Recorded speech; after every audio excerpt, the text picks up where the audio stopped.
नमस्कार, मैं हूं प्रभाकर मिश्रा। कोर्ट कचहरी और कानून से जुड़ी खबरें बताता हूं। एसआईआर को लेकर सुप्रीम कोर्ट में आज तीसरे दिन की सुनवाई थी। पूरी निगाहें सुप्रीम कोर्ट की तरफ थीं कि सुप्रीम कोर्ट इस मामले में क्या करेगा, क्योंकि सुनवाई के शुरू में ही कोर्ट ने कह दिया था कि चुनाव आयोग एक संवैधानिक निकाय है और संवैधानिक निकाय के काम में, कार्यप्रणाली में किसी आदेश में दखल देने की पर्याप्त वजह होनी चाहिए और ये वजह याचिकाकर्ताओं को साबित करनी होगी। आज सुप्रीम कोर्ट ने आदेश दे दिया है। क्या आदेश है, उसके मायने क्या है, ये समझने के लिए हमारे साथ इस मामले में जो एक याचिकाकर्ता हैं, हिंदू महासभा, उनके वकील हैं वरुण कुमार सिन्हा जी। वरुण जी, पहले तो इस आदेश को थोड़ा विस्तार से समझाइए। देखिए, आज का जो आदेश है माननीय सर्वोच्च न्यायालय का एसआईआर के मामले में, वो एक इंटरिम मेजर है पूरे पिटीशन के और दोनों पक्षों को सुनने के बाद। आज माननीय सर्वोच्च न्यायालय ने इलेक्शन कमीशन ऑफ इंडिया के सीनियर एडवोकेट राकेश द्विवेदी साहब से एक प्रश्न किया कि जिन 65 लाख लोगों का नाम वोटर लिस्ट से डिलीट किया गया है या ड्राफ्ट वोटर लिस्ट में उनका नाम नहीं है, उन्हें अपना जो लिस्ट से नाम काटा गया है उसके लिए विथ रीजन्स उनको जानने का अधिकार है। तो क्या उनको इन सारे बातों की जानकारी है, और अगर नहीं है तो क्या उन्हें स्क्रूटनी करने का मौका दिया जा सकता है। इस पर इलेक्शन कमीशन की तरफ से सीनियर एडवोकेट ने कहा कि जो भी जो डिलीशन का नाम है 65 लाख लोगों का, उनके विथ रीजन्स वो डाटा अवेलेबल है और उसको माननीय अदालत चाहे तो उसको हम डिस्प्ले कर सकते हैं ब्लॉक लेवल पे, बूथ लेवल पे, पंचायत लेवल पे और डिस्ट्रिक्ट लेवल पे, मैनुअली और इलेक्ट्रॉनिक मोड में, दोनों ही रूप में उसको किया जा सकता है। तो कोर्ट ने जो आदेश दिया है वो आदेश क्या है, कैसे किया जाएगा? देखिए, ऐसा है कि इलेक्ट्रॉनिक और फिजिकल मोड में ये बूथ लेवल पे, पंचायत लेवल पे, ब्लॉक लेवल पे और डिस्ट्रिक्ट लेवल पे ये डिस्प्ले किया जाएगा।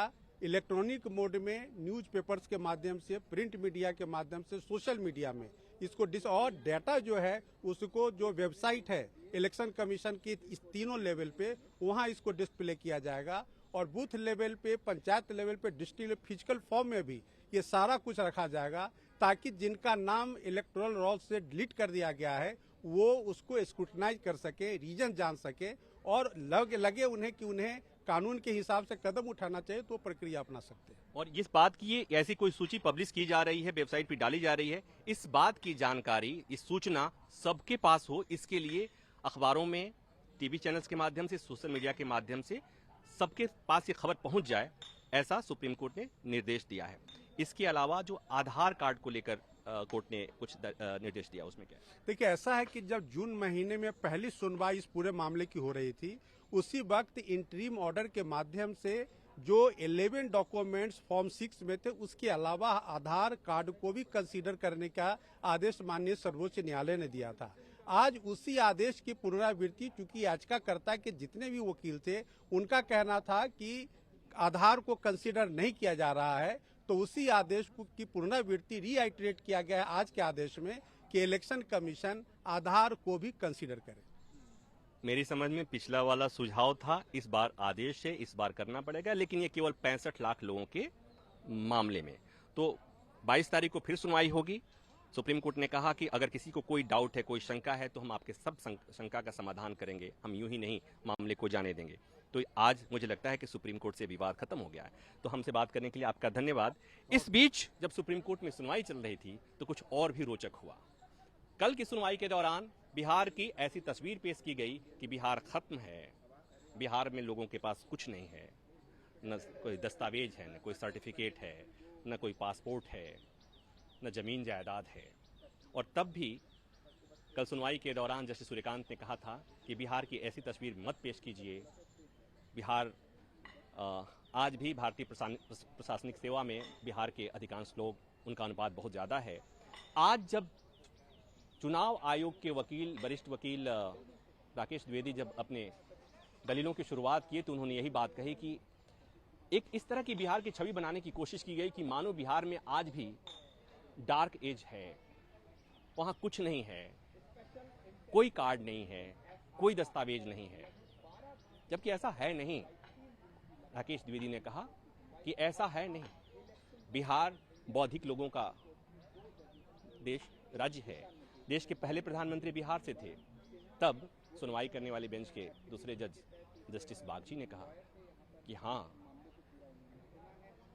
पहला लोकतंत्र भी बिहार तब बिहार से शुरुआत हुई। तो ये बिहार की अच्छी तस्वीर सुप्रीम कोर्ट से आई। तो ये बिहार की अच्छी तस्वीर। और दूसरा, मतदाताओं के मन में जो विपक्ष की नेताओं के मन में कुछ जो सवाल थे उसको एड्रेस करने के लिए, पारदर्शिता के लिए सुप्रीम कोर्ट ने आदेश दे दिया है। उम्मीद है लोगों की जो शिकायतें हैं वो थोड़ी कम होंगी और 22 तारीख को अगली सुनवाई होगी। 22 तारीख को जब सुनवाई होगी उस समय इन चीज़ों पे बात होगी कि जो आदेश है सुप्रीम कोर्ट का उस पर कितना अमल हुआ, कितना नहीं अमल हुआ। लेकिन सुप्रीम कोर्ट का जो आज का आदेश है उसके लिए सुप्रीम कोर्ट ने 48 घंटे का मोहलत दिया है कि उन 65 लाख लोगों का नाम और वो किस कारण से उनका नाम हटाया गया है उसकी वजह बताते हुए जिला निर्वाचन अधिकारी अपनी वेबसाइट पर इस सूचना को प्रेषित करें और इसके साथ ही साथ प्रखंड स्तर पर, पंचायत स्तर पर, बीएलओ स्तर पर उसकी सूची प्रदर्शित की जाए और इसकी जानकारी सबको दी जाए ताकि वो जाकर अपना नाम, अपने घर वालों का नाम देख सके, जान सके। वीडियो बना रहे संजय। उम्मीद है ये जानकारी और ये बातचीत आपको पसंद आई होगी। धन्यवाद।